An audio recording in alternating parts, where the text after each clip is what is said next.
Hello बच्चों। तो कैसे हैं आप सभी लोग? मस्त एकदम। तो स्वागत है आपका हमारे यूट्यूब चैनल क्रिस्टल क्लियर में। ऐसा चैनल जहां आपको चीज़ें और फैक्ट्स क्लियर नहीं क्रिस्टल क्लियर हो जाती हैं।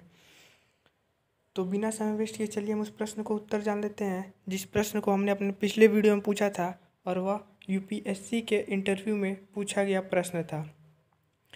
तो इंटरव्यूअर पूछा था कि वह क्या है जो शनिवार और वर्ष में एक बार ही आता है। तो अगर आप ध्यान से शनिवार और वर्ष को देखेंगे तो दोनों शब्द में वह एक बार आता है। तो इसका उत्तर आपको पता चल ही गया होगा। तो एस्पिरेंट ने भी यही जवाब दिया कि सर शनिवार और वर्ष में वह एक बार ही आता है। तो जो इंटरव्यूअर पूछते हैं उसे सुनते ही हमें सोचने नहीं लग जाना है वो क्या बोला है, उसके हर एक शब्द को ध्यान से सुनना है। क्योंकि कई बार ऐसा होता है कि उसके शब्द में ही हमारा आंसर छुपा होता है और हम शब्द को ना देखकर हम सोचने लग जाते हैं। तो इसका उत्तर आपको पता ही चल गया, इसका उत्तर होगा वह। तो चलिए अब हम जान लेते हैं उन लोगों का नाम जिन लोगों ने इसका उत्तर हमें कमेंट बॉक्स में कमेंट करके बताया था। तो वैभव राय, विष्णु, सोनू, अंकित, सागर विश्वकर्मा। तो इन लोगों ने इसका उत्तर हमें कमेंट बॉक्स में कमेंट करके बताया था। तो चलिए अब हम अपने क्वेश्चन ऑफ द डे की तरफ चलते हैं। तो हमारा क्वेश्चन ऑफ द डे है जो केमिकल इंजीनियरिंग इंटरव्यू में पूछा गया प्रश्न था कि मतलब जो एस्पिरेंट था वो केमिकल इंजीनियरिंग के पद के लिए इंटरव्यू दे रहा था। तो इंटरव्यूअर पूछता है कि आप कितना केमिकल खाते हैं। ये तो बहुत ही डिफरेंट टाइप का क्वेश्चन है। तो मैं उम्मीद करूँगा कि आप लोग सोच समझ के उसका उत्तर देंगे। तो अगर आपको इसका उत्तर पता है तो मैं कमेंट बॉक्स में कमेंट करके बताएं। जो लोग इसका उत्तर हमें कमेंट बॉक्स में कमेंट करके बताएंगे हम उनका नाम हमारे आने वाली अगली वीडियो में लेंगे, और साथ ही इस वीडियो में हम इस प्रश्न का उत्तर भी आपको बताएंगे। तो चलिए अब हम अपने इम्पोर्टेंस क्वेश्चंस की तरफ चलते हैं। तो फिर हमारा पहला प्रश्न है कि क्या सांप दूध पीता है? तो बहुत लोग का मानना है कि सांप दूध पीता है, परंतु ऐसा नहीं है। इसका उत्तर होगा जी नहीं, सांप दूध नहीं पीते, क्योंकि सांप एक सरीसृप है। इसलिए यह दूध का पाचन नहीं कर सकते और उनके शरीर में इन्फेक्शन हो जाता है और उनके फेफड़े फट जाते हैं और उनकी मृत्यु हो जाती है। और साथ ही ये भी माना जाता है कि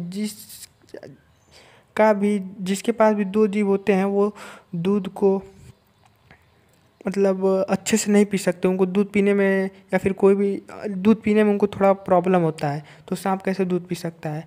तो इस प्रश्न का उत्तर तो आपको क्लियर ही हो गया होगा। चलिए अब अपने दूसरे प्रश्न की तरफ चलते हैं। धोनी का नाम थाला कैसे पड़ा? तो आप लोग आईपीएल तो देखते ही होंगे। इस बार तो आईपीएल हुआ नहीं कोविड-19 की वजह से। देखिए अब कब आईपीएल होता है। परंतु इसका उत्तर जानने वाली बात यह है कि Dhoni IPL team Chennai super Kings के कप्तान हैं। ये तो सबको जानता है। उनकी कप्तानी और उनके व्यवहार और उनके द्वारा लिए गए निर्णय से ही खुश होकर तमिल लोगों ने धोनी को प्यार तथा थाला नाम दिया, और उस थाला शब्द का अर्थ होता है लीडर। तो फिर ये भी क्वेश्चन हम देख लिए। चलिए अब हम अपने क्वेश्चन नंबर 3 की तरफ चलते हैं।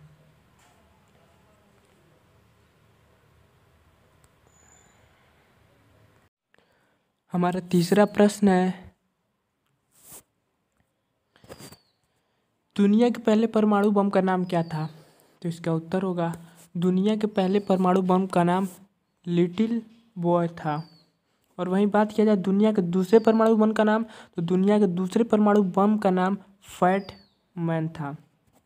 तो ये क्वेश्चन आपके लिए काफ़ी इंटरेस्टिंग रहा होगा, ये हम लोग उम्मीद करेंगे। तो चलिए हम अपने नेक्स्ट क्वेश्चन की तरफ चलते हैं, जो है किंग फिशर का मतलब क्या होता है? तो इसका उत्तर होगा किंगफिशर एक चिड़िया है जिसका हिंदी मतलब राम चिड़ैया होता है। इसका पिक आपको दिख रहा होगा। हम अब अपने 5वें प्रश्न की तरफ चलते हैं और वह यह है कि चलती ट्रेन से अगर मोबाइल गिर जाए तो क्या करना चाहिए। तो ये प्रश्न का उत्तर तो आपको जानना ही काफ़ी ज़रूरत है, क्योंकि अगर बाई चांस आप ट्रेन में सफ़र कर रहे हैं और गलती से फ़ोन नीचे गिर गया तो आप अपना फ़ोन कैसे प्राप्त करें, इसका इन्फॉर्मेशन आपको इस वीडियो में मिल जाएगा।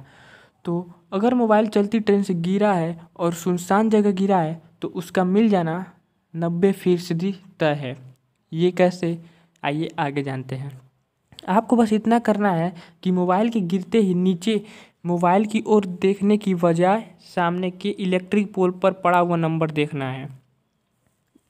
आप देखते ही होंगे कि रास्ते में थोड़ा इलेक्ट्रिक पोल लगा रहता है ट्रेन के पटरी के अगल बगल, वो इसीलिए लगा रहता है। तो जब आपका फ़ोन गिरे तो आपको अपने फ़ोन की तरफ नहीं देखना है, वो जो इलेक्ट्रिक पोल है उसकी तरफ देखना है। वहाँ एक नंबर होगा, उसे याद कर लेना है। फिर रेलवे प्रोटेक्शन फोर्स यानी आरपीएफ का all India security helpline number 182 है। इसे आप किसी भी वक्त डायल करके मदद मांग सकते हैं। अब आप आरपीएफ की हेल्पलाइन 182 पर कॉल करें और उन्हें बताएं कि आपका मोबाइल किन स्टेशन के बीच और कितने नंबर इलेक्ट्रिक पोल, जो इलेक्ट्रिक पोल पर नंबर होगा वो नंबर बताएं, और ये भी बताएं कि कौन से स्टेशन के बीच आपका मोबाइल गिरा है। आरपीएफ आपका मोबाइल ढूंढ लेगी। आप वापस उसी स्टेशन पर जाकर उससे अपनी पहचान बताकर अपना मोबाइल कलेक्ट कर सकते हैं। तो प्रोसेस तो आप जानेंगे, ज़्यादा दिक्कत वाला प्रोसेस नहीं था, आसानी से आप अपना फ़ोन पा सकते हैं। बस आपको इलेक्ट्रिक पोल का नंबर याद रखना है और आरपीएफ का हेल्पलाइन नंबर 182 पर डायल करके सब इन्फॉर्मेशन देना है और फिर आपका मोबाइल आपको मिल जाएगा। तो चलिए अब हम अपने 6वें प्रश्न की तरफ चलते हैं कि जलेबी को अंग्रेजी में क्या कहते हैं। तो इसका उत्तर होगा, जलेबी को अंग्रेजी में सिरप फिल्ड रिंग्स कहते हैं, और साथ ही आप उन्हें फनेल केक भी कह सकते हैं। तो जलेबी को आप सिरप फिल्ड रिंग कहिए या फिर फनेल केक कहिए, बात तो एक ही है। परंतु यहाँ काम की बात यह है कि आपको जलेबी को इंग्लिश में क्या कहते हैं ये पता चल गया। तो चलिए अब हम अपने 7वें प्रश्न पे चलते हैं। एलटीई और वोल्टीई में क्या अंतर है। काफ़ी इंटरेस्टिंग प्रश्न है ये। तो सबसे पहले हम एलटीई के बारे में जानेंगे। तो एलटीई का फुल फॉर्म होता है लॉन्ग टर्म इवोल्यूशन। आमतौर पर एलटीई को 4G भी कहा जाता है। एयरटेल ने 2012 में भारत में पहली एलटीई नेटवर्क सेवा शुरू की थी। अब हम वोल्टीई का बारे में जानेंगे। तो वोल्टी का फुल फॉर्म है voice over long term evolution. यह 4G नेटवर्क को भी सपोर्ट करता है। आपको इंटरनेट उपयोग के दौरान आपके फ़ोन पर किसी का भी कॉल आ जाए तो भी आपको इंटरनेट कनेक्शन का उपयोग करने में कोई भी बाधा नहीं होगा। यानी कॉल पे बात करते समय भी आप आसानी से इंटरनेट का यूज कर सकते हैं। तो ये रहा एलटीई और वोल्टीई के बारे में। अब चलिए हमारा 8वां प्रश्न है कि चांद पर इंटरनेट की स्पीड कितनी है। तो इसका उत्तर होगा, चांद पर उपलब्ध इंटरनेट को लेजर इंटरनेट कहते हैं। क्या कहते हैं? लेजर इंटरनेट कहते हैं। चांद पर इंटरनेट की स्पीड करीब 622 MB पर सेकेंड है और अपलोड की गति करीब 19.44 MB पर सेकेंड है। तो चलिए हम अपने 9वें प्रश्न की तरफ चलते हैं। कह रहा है कि किस देश को उसके मर्जी के खिलाफ आज़ादी मिली। तो इसका उत्तर होगा, सिंगापुर को उसके मर्जी के खिलाफ आज़ादी मिली थी। और 1965 में मलेशिया जो देश था उसने सिंगापुर को आज़ाद कर दिया था। सिंगापुर ये नहीं चाहता था कि वो आज़ाद हो, परंतु 1965 में मलेशिया ने उसको आज़ाद कर दिया था। तो ये रहा हमारा इस वीडियो का 10वां और आखिरी प्रश्न कि PUBG बैन लगाने वाला पहला देश कौन है। तो इसका उत्तर होगा पाकिस्तान। हमने आपको आपको अपने पिछले वीडियो में बताया था कि भारत में पबजी बैन क्यों नहीं हुआ। वो वीडियो देखना है तो उसका लिंक आपको डिस्क्रिप्शन बॉक्स में मिल जाएगा, जाइए चेक कीजिए। बहुत इंटरेस्टिंग क्वेश्चन है उसमें भी। तो यही 10 इंटरेस्टिंग क्वेश्चंस थे आज की इस वीडियो के लिए। We will hope that this question will be informative and interesting to you. अगर ऐसा है तो वीडियो को लाइक कर दें, चैनल को सब्सक्राइब कर दें और बेल आइकन को भी प्रेस कर दें।